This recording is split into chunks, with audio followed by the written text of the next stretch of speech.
السلام علیکم ناظرین ہم نے دیکھنا ہے آج کے سالس، ریفری اور کمیشن، ان تینوں کو کیسے مقرر کروایا جاتا ہے اور ان میں کیا فرق ہے۔ سب سے پہلے ہم دیکھیں گے کہ سالس کیا چیز ہے۔ سالس جو ہوتا ہے نا، وہ اس کو انگلش میں آربیٹریٹر کہتے ہیں، آربیٹریٹر۔ اور یہ آربیٹریشن ایکٹ 1940 جو پاکستان میں اس وقت امپلیمنٹڈ ہے، وہ اس کے تحت جو ہے نا وہ مقرر کیا جاتا ہے۔ جب دو شخصوں کے درمیان کسی قسم کا کوئی ڈسپیوٹ ہو جاتا ہے، کوئی معاملہ خراب ہو جاتا ہے، کوئی کاروباری لوگ ہیں ان کے درمیان، کوئی پراپرٹی کا مسئلہ ہے ان کے درمیان، یا کسی بھی قسم کا کوئی اور مسئلہ ہے، تو وہ دونوں بندے کسی تیسرے بندے کے اوپر اعتماد کرتے ہیں۔ جو تھرڈ پرسن ہوتا ہے جس کے اوپر اعتماد کرتے ہیں، اس کو وہ سالس مقرر کرتے ہیں۔ سالس مقرر کرنے کا باقاعدہ ایک پروسیجر ہے کہ دونوں پارٹیاں وہ اسٹامپ کے اوپر لکھ کے یا کسی ایگریمنٹ کے اوپر لکھ کے اپنے سائن انگوٹھا کرتی ہیں اور یہ کہتی ہیں کہ یہ ہم نے سالس مقرر کیا ہے، یہ جو بھی ہمارا فیصلہ کرے گا ہم اس کو منظور کریں گے۔ اس کے بعد سالس جو ہوتا ہے نا، اس کی ڈیوٹی شروع ہوتی ہے کہ وہ دونوں پارٹیوں کو بلاتا ہے، ان کے بیانات لیتا ہے، ان کے گواہوں کے بیانات ریکارڈ کرتا ہے، ان کے ڈاکومنٹس چیک کرتا ہے، ہر چیز جو ہے نا وہ اپنے رپورٹ کا حصہ بناتا ہے، اور اس کے بعد پھر اپنا فیصلہ صادر کرتا ہے۔ وہ اس فیصلے کو ایوارڈ بولا جاتا ہے، ایوارڈ۔ جس وقت ایوارڈ آ جاتا ہے تو پھر کوئی بھی پارٹی دونوں میں سے وہ عدالت میں اپلائی کر سکتی ہے رول آف کورٹ بنانے کے لیے، یعنی کہ عدالت میں وہ کیس فائل کرے گی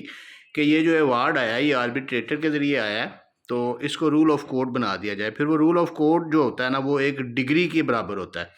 یعنی کہ اگر رول آف کورٹ بن گیا تو پھر وہ آپ کا ایک ڈگری ہوگا، اور وہ اس کو جدھر مرضی آپ اس کے اوپر آپ امپلیمنٹیشن بذریعہ کورٹ یا بذریعہ پولیس یا بذریعہ اتھارٹیز ایڈمنسٹریشن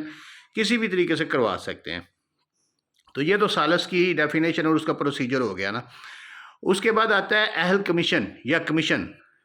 یہ جو ہے نا عدالت، سول کوڈ، کرمنل کوڈ، کوئی بھی کوڈ جو ہے نا وہ تقرر کرتی ہے، از خود اپنے آپ سے تقرر کرتی ہے، کسی بندے کو کمیشن مقرر کرتی ہے کسی بھی میٹر کو پرکھنے کے لیے، دیکھنے کے لیے، بطور ایویڈنس کسی کیس کا حصہ بنانے کے لیے، اس کی رپورٹ کو حاصل کرنے کے لیے جو ہے نا یہ ایک تقرر کرتی ہے۔ مثال کے طور پہ اگر کسی جگہ پہ قبضے کا ڈسپیوٹ ہے، یعنی کہ وہ ایک پارٹی کہتی ہے، مدعی کہہ رہا ہے کہ میرا قبضہ ہے، جبکہ مدعا نے اپنے جواب دعویٰ میں لکھا ہے کہ میرا قبضہ ہے۔ اب ایک تو یہ طریقہ ہے کہ اس کو ایویڈنس میں پروو کیا جائے، لیکن گرداوری وغیرہ شو کی جائے یا کوئی اور دوسری تیسری چیزیں شو کی جائیں، لیکن دوسری چیز یہ ہوتی ہے کہ عدالت جو ہے نا خود از خود قبضے کا تعین کرنے کے لیے کہ کس کے پاس ہے، ایک کمیشن کا تقرر کرتی ہے۔ اور وہ کمیشن جو ہے نا وہ کسی بھی وکیل کو کر سکتی ہے، کسی علمت کو کر سکتی ہے، کسی ریکارڈ کیپر کو کر سکتی ہے، کسی بھی شخص کو، پرائیویٹ شخص کو، کسی کو بھی کر سکتی ہے۔ تو وہ جائے گا، وہ جا کے اپنی رپورٹ دے گا۔ اب وہ رپورٹ جو ہے نا وہ ڈگری نہیں ہوتی، بلکہ وہ رپورٹ فائل کا حصہ بنتی ہے۔ اس کے اوپر اعتراضات بھی آ سکتے ہیں، اس کو چیلنج بھی کیا جا سکتا ہے، اور اس کے فیصلے کے بعد اپیل بھی کی جا سکتی ہے، یعنی کہ وہ فائنلٹی نہیں ہوتی بلکہ وہ ایک رپورٹ ہوتی ہے۔ تو اسی طرح اگر کوئی بینک کا لاکر کھولنا ہے تو کمیشن مقرر کیا جاتا ہے۔ اسی طرح کوئی بھی ایسا پروسیس جو کورٹ نے از خود سے کروانا ہو، اس کے لیے کمیشن مقرر کیا جاتا ہے، اس کو کمیشن کہتے ہیں۔ اسی طرح ایک ریفری مقرر ہوتا ہے۔ اب ریفری کی جو ڈیفینیشن ہے وہ آپ دیکھیں کہ جس وقت کوئی گیم ہو رہی ہو، کوئی کرکٹ کا ریفری ہے یا کوئی فٹ بال کا ریفری ہے،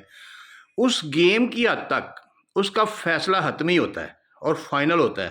وہ اس کے فیصلے کو چیلنج نہیں کیا جا سکتا۔ وہ گیم ختم ہونے کے بعد اس کے اوپر تبصرہ کیا جا سکتا ہے، اور اس کے اوپر جو ہے نا اس کو غلط ثابت بھی کیا جا سکتا ہے۔ آگے وہ نیکسٹ اس کو یہ ڈکلیئر کر دیا جاتا ہے کہ وہ ریفری نہیں بن سکتا، لیکن وہ اس وقت اس کا فیصلہ امپلیمنٹڈ ہوتا ہے۔ ریفری کا تقرر جب ہوتا ہے تو اس وقت جو نا ریفری کے تقرر میں دونوں پارٹیوں کی رضا شامل ہوتی ہے۔ اگر کوئی اب کیس یا کوئی ایسا کوئی ڈسپیوٹ ہے، اس میں اگر ریفری کا تقرر کیا جائے گا تو ریفری کے تقرر میں دونوں پارٹیوں کی رضامندی شامل ہوگی، اور دونوں پارٹیاں جو ہے نا اس کو باؤنڈ ہوں گی، اس کی جو بیان ہوگا نا اس کے اوپر، اس کا جو بھی شہادت ہوگی عدالت میں یا جو بھی اس کا بیان ہوگا، وہ اس کے مطابق جو ہے نا وہ باؤنڈ ہوگی اسی عدالت میں۔ اس کو اسٹاپل کے لا کے تحت وہ اس سے پھر نہیں سکتی، اس سے مکر نہیں سکتی۔ تو یہ تینوں چیزیں ہیں، تو اس میں سے کوئی بھی آپ جو ہے نا، آپ نے اگر کوئی بھی مقرر کروانا ہو تو اس کے لیے سیپریٹ سے ایک اپلیکیشن آپ کورٹ میں دے سکتے ہیں اپنے کیس میں، ریفری مقرر کروا لیں، کمیشن کا تقرر کروا لیں، یا پھر آربیٹریٹر مقرر کروا لیں، تو کورٹ کو پاورز ہیں کہ وہ ان میں سے کوئی بھی جو ہے نا وہ مقرر کر سکتی ہے۔